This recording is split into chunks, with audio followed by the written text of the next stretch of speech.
Segregation has been a part of world history since it has been recorded. In 1954, the Supreme Court had stated that segregated schools were illegal. This meant that public schools would now allow people of color and whites to go to school together. An important event that had been a part of the civil rights movement and helped make segregation in schools more aware was the Little Rock incident in 1957. 9 brave students changed the views on segregation in schools when they decided to be the first to enroll in Central High School in Arkansas. We have learned that segregation was wrong and we shouldn't manipulate and judge one another by the color of our skin. Segregation back then was based only by race. Because of the civil rights movement, today we don't necessarily judge one another by the color of our skin. You can see it all over nowadays.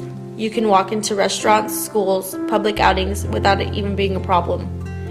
You can be in an interracial relationship, you can get married, and so forth. In today's society, it is not only illegal, it is socially unacceptable to segregate one another by the color of our skin.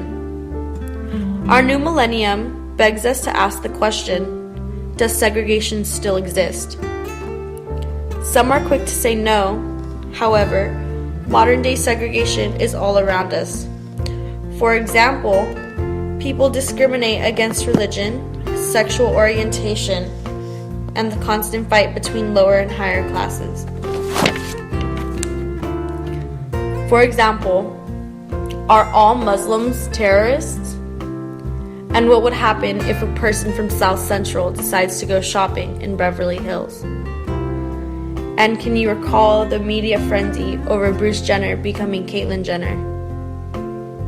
Modern day segregation isn't shown directly, but more indirectly by our actions. In our Hacienda Heights community, there are many people of different races, religion, sexual orientation, and more, yet you still can see people self-segregate. Which brings me to our challenge. On DoSomething.org, I ran across a campaign called Little Rock 9 Text. In the campaign, the website would send texts and allow you to put yourself in the shoes of a person during the Little Rock 9 incident. I wanted to not only bring this idea to our community, but not base it only on races. With this idea, we can all show one another how we are each affected by being different. We can use social media as an avenue to create acceptance and awareness of our differences. Thank you.